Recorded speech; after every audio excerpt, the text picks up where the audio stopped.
Now we are going to study Indian economy. Chapter 1, Indian economy on the eve of independence.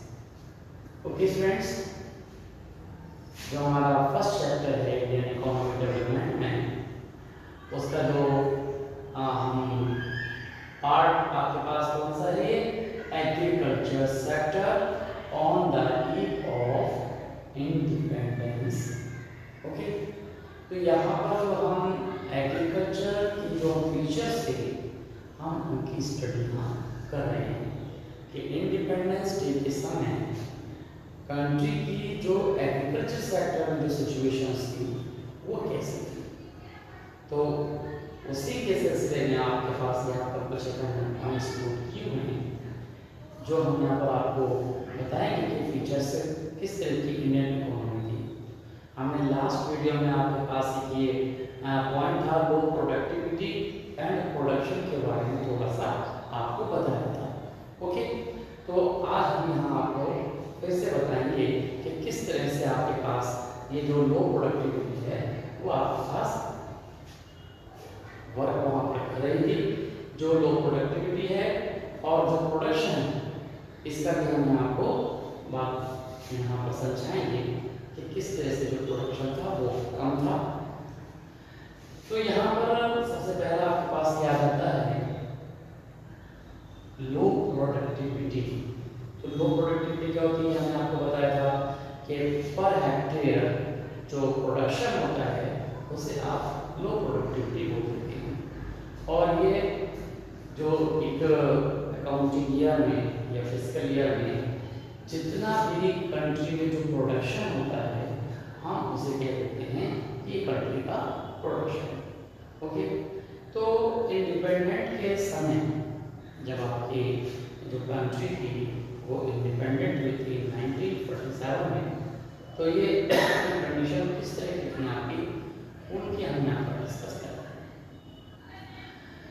तो यही जो चीज़ आपके पास है हमने बताई अभी आपको कि लो प्रोडक्टिविटी का मतलब क्या होगा कि बहुत कम थी कि पर हेक्टेयर आप देखें 660 केजी आपका वीट ग्रो करता था उस समय, और जो 665 केजी जो राइस है वो आपका उस समय प्रोड्यूस होता था। तो ये जो क्वांटिटी है वो पर हेक्टेयर बहुत ही लो थी और इसी के कारण जो था आपके पास प्रोडक्शन कंट्री का वो बहुत कम था। तो ये चीज़ पहले भी आपको समझना चाहिए। अब इसके बाद आता है हमारे पास जो आपने समझ लिया, अब इसके बाद आता है हाई डिग्री ऑफ अनसर्टेनिटी। तो अनसर्टेनिटी आपके पास क्या थी? बहुत ज़्यादा थी, क्योंकि हमारे पास जो डेवलपमेंट था वो बिल्कुल नहीं था। आप इरिगेशन की जो आप कह सकते हैं फैसिलिटीज वो ना के बराबर थी। तो इससे क्या था कि कंट्री में जो किसी भी चाहे वो आपका रबी की क्रॉप्स की हम बात करें या खरीफ की जो क्रॉप्स देखें वो दोनों ही जो थी बहुत क्या होती थी? कम होती थी। क्यों? क्योंकि जो अनसर्टेनिटी थी, जो हमारे पास डिपेंडेंसी थी रेन के ऊपर वो बहुत ज़्यादा थी। अनसर्टेनिटी का मीनिंग ये है कि जिस ईयर बहुत ज़्यादा अगर मानसून अच्छा हो गया, जिस साल आपके पास रेन ज़्यादा अच्छी होगी तो आपकी फसल बढ़िया हो जाती थी, और अगर नहीं होती थी तो फसल भी आपकी अच्छी नहीं होती थी। तो it's depend on the rain. If the rain is good, उस समय that time rain was good, that time the crops were also good. But in case of the rain not good, अगर बरसात अच्छी है तो आपके पास फसल भी अच्छी है। तो ये जो चीज़ हमारे पास आती है कि that time the dependency on rain is mostly the farmer can not be, वो जो उस समय फार्मर था वो couldn't do anything without rain. तो ये कहा जाता है कि उस समय जो आपके पास रेन थी वही एग्रीकल्चर करती थी। अगर फसल हम कहें डिपेंड होती थी रेन के ऊपर, रेन अच्छी तो फसल अच्छी, रेन नहीं अच्छी तो फसल भी आपकी अच्छी नहीं। तो ये अनसर्टेनिटी थी उस समय, वो टोटली इरिगेशन जो था रेन के ऊपर, तो आपको ये समझ में आ गया। अब इसके बाद जो हमारा आता है जिसे हम बोलते हैं सबसिस्टेंस फार्मिंग। सबसिस्टेंस फार्मिंग का मीन आप समझ लीजिए कि ये किस तरह की फार्मिंग है।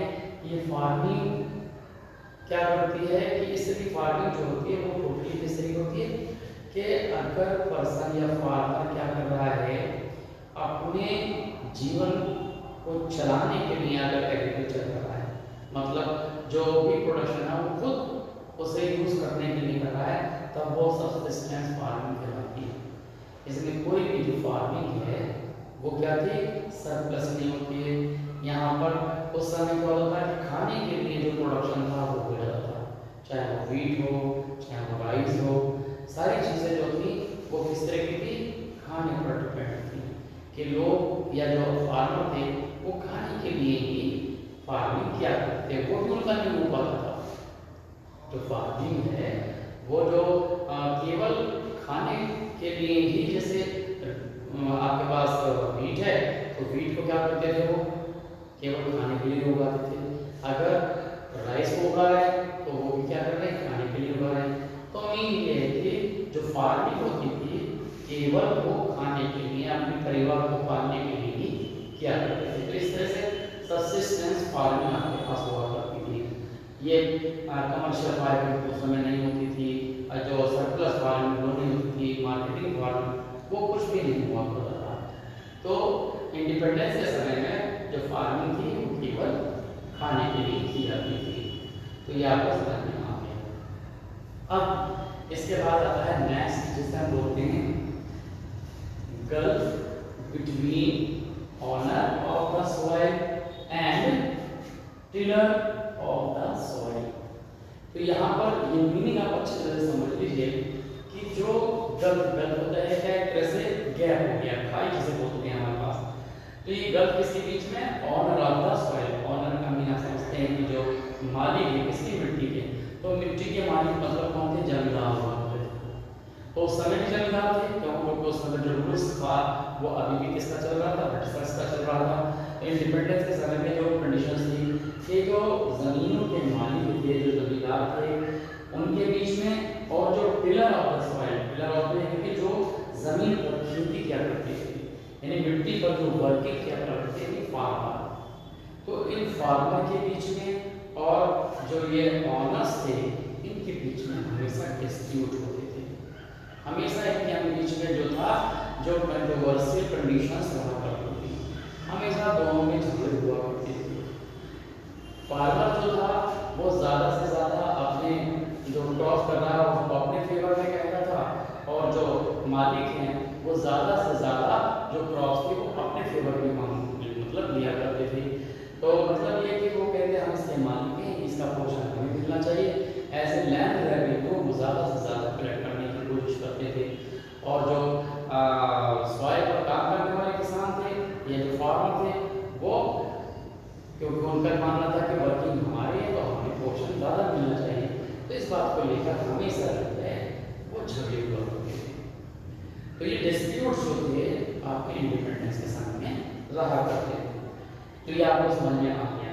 अब इसके बाद हम बोलते हैं या कहते हैं कि ये एक पॉइंट आता है आपका स्मॉल एंड फ्रैगमेंटेड होल्डिंग्स। तो इंडिपेंडेंट के समय में अगर हम बात करते हैं कि जो फार्मर्स थे उनके पास जो ज़मीन थी जिस पर वो काम करते थे वो किस तरह की थी, यानी जो बुजोत बोलते हैं जिसे फील्ड कहते हैं, एक किसान के पास जो भी मतलब खेत हुआ करते थे वो कैसे हुआ करते थे, तो वो कैसे स्मॉल छोटे हुआ करते थे। अब स्मॉल होने का डिसएडवांटेज तो होता ही है, क्योंकि जितने ज़्यादा खेत जो है वो छोटे होंगे प्रोडक्टिविटी उसमें उतनी ही कम होगी, प्रोडक्टिविटी नहीं होगी तो प्रोडक्शन भी कम होगा। तो इस वजह से क्या होता था, जो खेत आपके पास है वो छोटे छोटे होते थे और क्या होते थे, फ्रैगमेंटेड का मींस आप समझ लीजिए कि वो स्कैटर्ड होते थे। मींस के खेत जो है एक फार्मर का एक यहाँ है और एक जो उसका फॉर्म है वो दूसरी जगह है। तो इसलिए क्या होता है, क्रॉप करने में जो फार्मर थे उससे प्रॉब्लम हुआ करती थी, डिफिकल्टीज होती थी कि वो अपनी जो फार्मिंग है उसको मेंटेन करने में बड़ा मतलब उसे परेशानी होती थी। वो किस तरह से अलग अलग जगह पर जाकर वो खेत को अपने सही समय पर सही वर्किंग करे। तो ये जो प्रॉब्लम्स होती थी ये बहुत ज़्यादा थी। तो स्मॉल फ्रैगमेंट आप जो आपके पास स्मॉल होल्डिंग्स था, स्मॉल जो साइज थे तो और दूर दूर हुआ करते थे। तो स्मॉल जो हमारे पास साइज थे ये जो है लो प्रोडक्टिविटी का भी एक रीज़न आप कह सकते हो। क्योंकि अगर आप मान लीजिए कि जो फार्म है अगर वो छोटे होंगे तो बाउंड्रीज जो होती हैं वो भी आपके पास उसमें ज़्यादा होंगी। अब जैसे मान लीजिए कि एक फार्मिंग अगर हम देखें ये हमारे पास है एक लैंड फॉर्म, इस तरह से अगर हम इसकी बात करते हैं कि एक लैंड फॉर्म ये हमारे पास है, कि ये हमारे पास क्या है एक फील्ड है इस तरह से। तो अब इसकी बाउंड्री अगर मान लीजिए काफ़ी बड़ा आपके पास एक फील्ड है और ये जो है फार्म जो है इस पर एग्रीकल्चर किया जाए, तो इसमें क्या है कि आपकी जो बाउंड्रीज हैं वो आपके पास ये देखिए ये फेंसिंग आपके पास है। ये जो बाउंड्रीज हैं केवल इसके किनारे पर जो आपके पास ये पास का करीब करीब 1 फीट का जो एरिया होता है या आधे फीट का जो आपके पास एरिया होता है उसमें जो क्रॉप होती है वो नहीं हो पाती है, क्योंकि वो बाउंड्री के बिल्कुल बाहर है जो आपकी बुढ़ेर होती है उसके पास नहीं। तो यहाँ पर बोने में काटने में इनमें समय दिक्कत होती है। तो यहाँ पर जो है ये फार्मिंग नहीं होती, यहाँ पर ये क्या करते हैं ये बुढ़ेर बना लेते हैं, बाउंड्रीज बना लेते हैं इसके ऊपर। तो यहाँ पर जो है जैसे कि वो पानी का रास्ता इसको ऊंचा करके थोड़ा सा बना देते हैं जिससे आपका जो एग्रीकल्चर है वो इरिगेशन के लिए वो तैयार हो जाए और वो वर्क करे।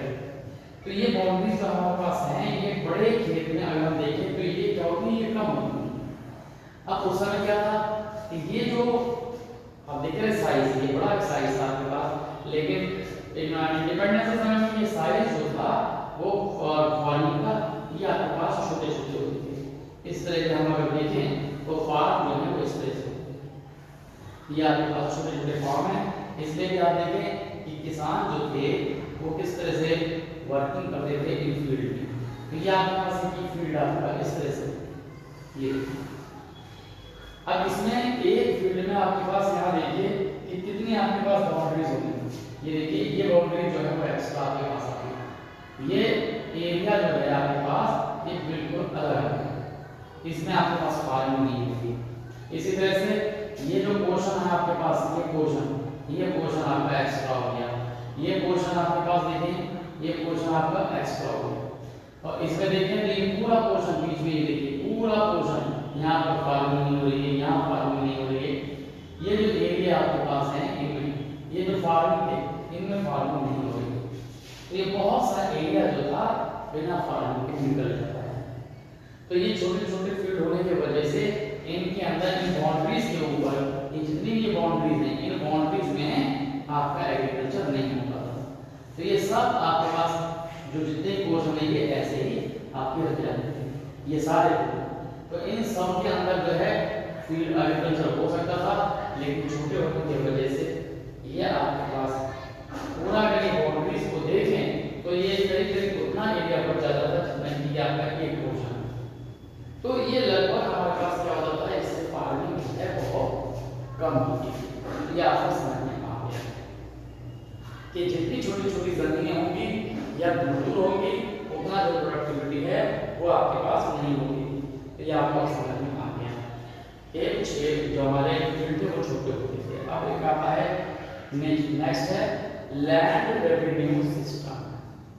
अब लैंड रेवेन्यू सिस्टम हम पहले भी आपको बता चुके हैं कि ये ब्रिटिशर्स की मतलब कह सकते हैं कि एक स्ट्रेटजी थी कि यहाँ की जो एग्रीकल्चर है उसको अफेक्टेड हुआ करती थी, उसको डिस्ट्रॉय किया उसने।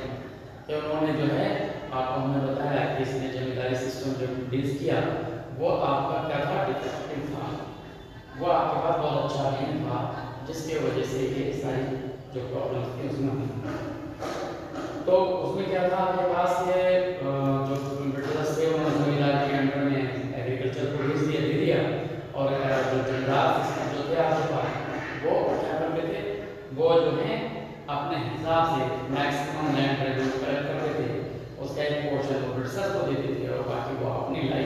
स्टाइल को लग्जरी बनाने में उसको खर्च करते थे। तो इस तरह से जो लैंड रेवेन्यू सिस्टम था वो आपके पास वो ठीक नहीं था, या आप कह सकते हैं कि लैंड रेवेन्यू सिस्टम जो था उनका जो दिया हुआ प्रोसेस था वो आज़ादी के समय वैसे ही काम करता था जिससे कि कंडीशन क्रिटिकल हुआ करती थी। तो इनमें आपके पास एक जमींदारी सिस्टम, जिसमें आपके पास विलेजवाड़ी सिस्टम था, जिसमें आपके पास महलवाड़ी सिस्टम था, ये सारे सिस्टम जो थे वो उस समय आपके पास थे, जो कि आपके लिए हम कह सकते हैं एग्रीकल्चर सेक्टर्स के लिए बहुत ज़्यादा सूटेबल नहीं थे। तो इस वजह से जो है हमारे जो एग्रीकल्चर जो सेक्टर था वो इंडिपेंडेंस के समय में एक पुअर कंडीशन में था, उसकी जो कंडीशंस थी वो अच्छी नहीं थी। तो इस तरह से हमारे पास यहाँ पॉइंट्स के बेस पर हम कह सकते हैं कि जो कंडीशंस जो रही हैं हमारे पास वो अच्छी नहीं है। तो आपके पास समझ में आपके पास आ गया कि जो एग्रीकल्चर सेक्टर जो था टोटली किस तरह से अफेक्टेड था, ब्रिटिशर्स किस तरह से उसको यहाँ पर एक्सप्लॉइटेशन उन्होंने यहाँ पर किया था। तो उसमें कंडीशंस यही सारी आपके पास थी कि जो आप देखें प्रोडक्टिविटी भी कम थी, आपकी प्रोडक्शन भी कम था, डिपेंडेंसी जो थी वो रेंट पर ज़्यादा थी, कंडीशन अनसर्टेनिटी आपके पास थी, सब्सिस्टेंस आपके पास फार्मिंग केवल खाने के लिए फार्मिंग किया करते थे, जो मालिक हैं और जो किसान उनके बीच में हमेशा विवाद रहा करते थे, और जो ज़मीनें थी वो छोटी छोटी और क्या थी दूर दूर बिखरी हुआ करती थी, और जो लैंड रेवेन्यू सिस्टम था वो भी आपको दिखाई देता था। तो ये सारी जो आपके पास फीचर्स हैं वो इंडिपेंडेंस सिस्टम में थी। ओके, अब नेक्स्ट जो आपके पास है इंडस्ट्रियल सेक्टर, वो हम आपके पास नेक्स्ट